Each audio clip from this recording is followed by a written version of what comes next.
Keesokan harinya, Ren berharap penginapan ini memiliki kamar lain agar anggota Ren bisa tidur di kamar mereka masing-masing. Dia tidak ingin menyia-nyiakan uang sewa penginapan untuk beberapa waktu ke depan di sini.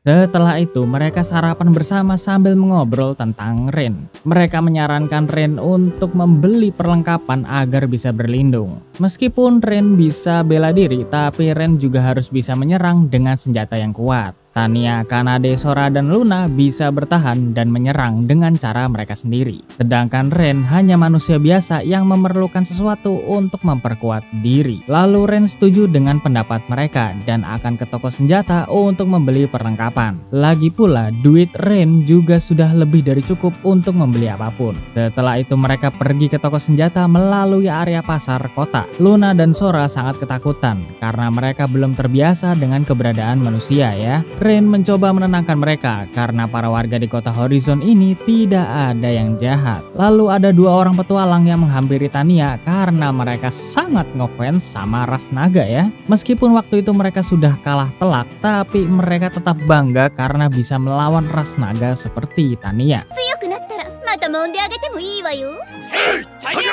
Di sisi lain, para pedagang di pasar kota juga sangat mengenali Kanade. Mereka juga memberikan buah-buahan untuk Kanade dan teman-temannya. Kanade selalu membantu para pedagang dan berbelanja di pasar kota untuk kebutuhan party Ren.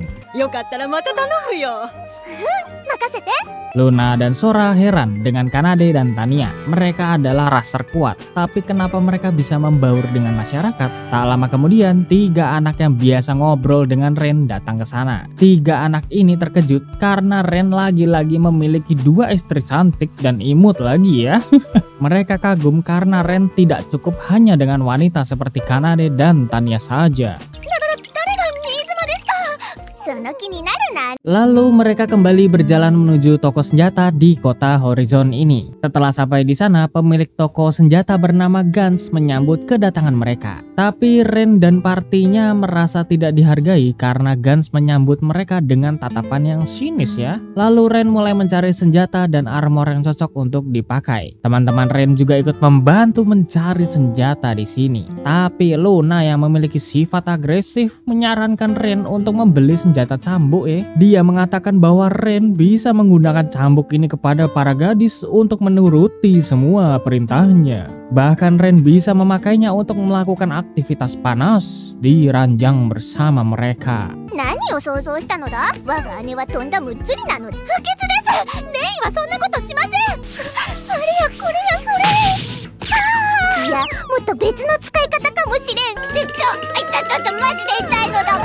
Lalu Ren akhirnya menemukan belati yang cocok untuk gaya pertarungannya. Tapi ketika Ren memeriksa belati ini, tiba-tiba dia merasakan ada sesuatu yang aneh. Lalu ada seorang petualang yang datang untuk membeli pedang terbaik di toko ini. Setelah itu dia pergi dari sana tanpa memeriksa kualitas dari pedang yang dia beli. Lalu Ren mengatakan keanehan ini yang dia rasakan secara langsung kepada Gans. Ren mengetahui bahwa pedang yang dibeli oleh petualang tadi bukan pedang terbaik di toko ini. Belati yang Ren pilih juga tidak terlihat berkualitas walaupun jika dilihat dari penampilannya sangat bagus. Ren menanyakan kepada Gans kenapa dia menipu para pembeli di toko ini dengan semua senjata yang memiliki kualitas rendah. Dia juga curiga karena mungkin saja Gans sedang menyembunyikan sesuatu di sini. Ren tahu bahwa ras dwarf pasti sangat ahli dalam membuat senjata dan armor. Hanya ras ini yang bisa menempa dengan kualitas yang terbaik. Tiba-tiba Gans tertawa karena semua yang dikatakan Ren adalah kebenaran. Gans mengatakan bahwa semua senjata yang dia jual di sini hanya ditempa setengah jadi dengan teknik yang asal-asalan. Lalu Gans menunjukkan senjata terbaik yang dia tempa dan sengaja belum menjualnya. Gans mengatakan bahwa dia hanya menguji para petualang yang ingin membeli senjata atau armor di toko ini. Dulu dia menjual senjata senjata dan armor berkualitas, tapi ya akhir-akhir ini banyak para petualang yang memilih senjata secara acak tanpa memperdulikan kualitas. Contohnya ya seperti petualang tadi, ketika mereka sudah membeli senjata, tiba-tiba senjata Guns yang berkualitas dibuang dan baru dipakai beberapa kali saja. Mereka lebih memilih senjata dan armor dengan tampilan yang mantap daripada kualitas yang bagus. Guns merasa tidak dihargai karena pembuatan senjata dan armor berkualitas membutuhkan waktu yang sangat lama. Bagi penempa sejati, senjata dan armor adalah sebuah karya yang harus dijaga sampai barang itu tidak layak untuk dipakai.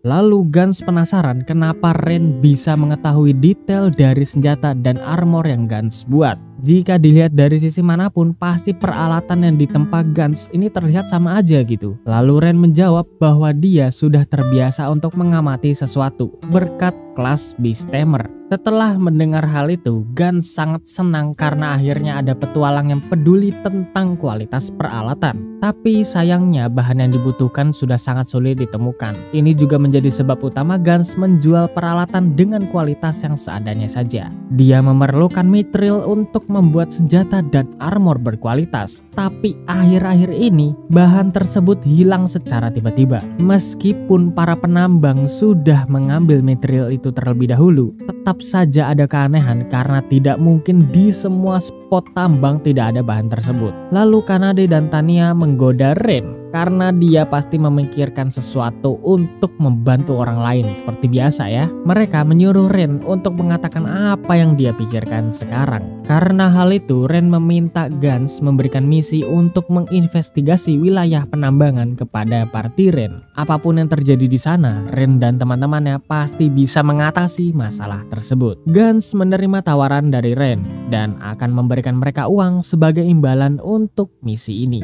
Tapi Ren tidak menginginkan uang tersebut. Dia ingin Guns membuat senjata untuk Ren sebagai imbalannya. Mendengar hal itu, Guns sangat senang dan berjanji akan membuatkan Ren senjata terbaik dari ras Dwarf. Setelah itu mereka ke guild petualang untuk meminta izin menyelesaikan misi dari toko senjata. Tapi mereka melihat para petualang yang berkumpul di papan quest di sana ya. Natalie mengatakan bahwa para pahlawan sedang mencari anggota baru untuk melawan Raja Iblis. Ini adalah sebuah kehormatan bagi para petualang karena mereka bisa bergabung dengan party para pahlawan. Mendengar hal itu, Kanade dan Tanya menjadi sedih karena memikirkan perasaan Ren. Tapi Ren mengatakan bahwa dia baik-baik saja dan mereka itu tidak perlu mengkhawatirkannya. Lalu Natalie penasaran dengan dua gadis baru yang dibawa oleh Ren. Dan mereka terlihat seperti adiknya ya. Luna dan Sora memperkenalkan diri mereka kepada Natalie. Dan Luna mengatakan bahwa hubungan mereka dengan Ren sudah sangat dekat. Bahkan tingkat kedekatan mereka tuh melebihi dari status pertemanan nih. Setelah mendengar hal itu, Natalie mengira bahwa Luna dan Sora adalah istri Ren yang baru. Setelah mendapatkan istri cantik seperti Kanade dan Tanya ya. Setelah itu, Ren segera meminta izin kepada Natalie untuk menyelesaikan misi dari Guns. Lalu mereka akan bersiap-siap menuju ke lokasi penambangan.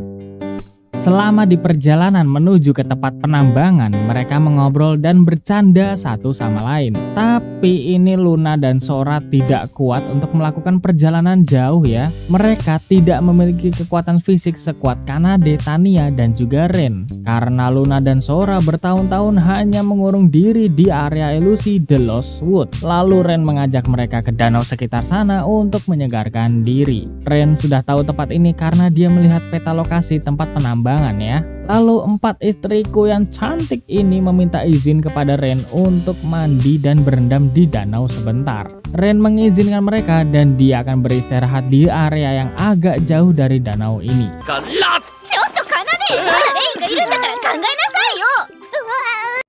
Kanade agresif juga ya. Lalu Ren meminta beberapa tupai di sana untuk memberitahu jika ada bahaya di sekitar danau ini. Sedangkan Ren akan tidur sebentar sambil menunggu 4 istriku yang cantik ini mandi di danau ya. BTW ini scene fan service, jadi kalian tuh bisa melihat 4 gadis cantik sepuasnya ya. Tapi tentunya di video yang terpisah. Kalau misalnya aku gabungin sini, nanti malah yang ada dolar kuning atau enggak malah kena restricted ya. Monggo nikmati videonya di sana ya. Kalau misalkan tuh dolar kuning ya bodo amat lah, yang penting yang ini jangan gitu loh.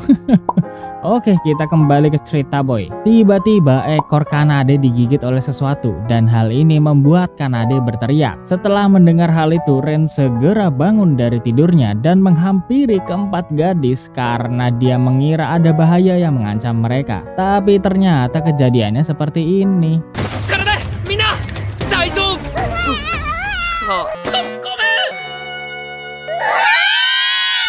Lalu Ren meminta maaf karena dia tidak sengaja melihat mereka di danau. Ren khawatir setelah mendengar teriakan Kanade tadi ya. Karena hal itu dia rela melakukan hal apapun yang disuruh mereka sebagai permintaan maafnya. Lalu Kanade dan Tania mengatakan bahwa Ren hanya perlu bersikap seperti biasa kepada mereka. 4 istriku yang cantik ini tidak ingin membuat suasana menjadi canggung hanya karena kesalahpahaman. Kanade juga meminta maaf kepada Ren karena teriakannya sudah membuat dia khawatir. Lalu 4 istriku ini meminta Ren mandi juga di danau gitu kan, karena di sana sangat dingin dan nyaman. Luna mengatakan bahwa dia pasti akan mengintip Ren juga bersama dengan yang lainnya. Jadinya gantian guys.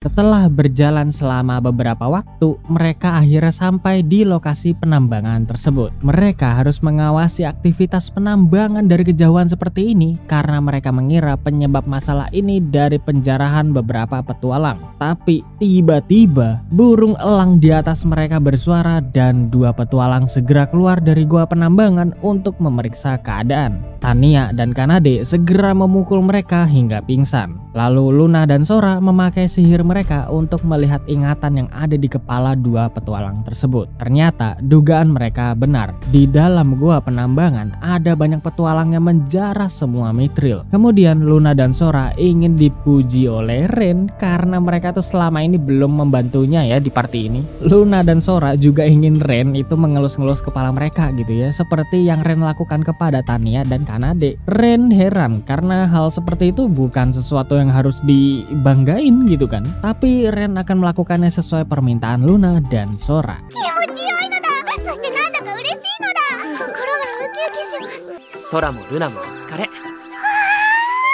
Setelah itu, Ren mengatakan bahwa mereka harus berhati-hati dalam mengatasi masalah ini. Ren menyadari bahwa burung elang yang sebelumnya sudah dikendalikan oleh seseorang di dalam gua penambangan. Ren yakin di dalam sana ada petualang yang memiliki kelas Beast Tamer.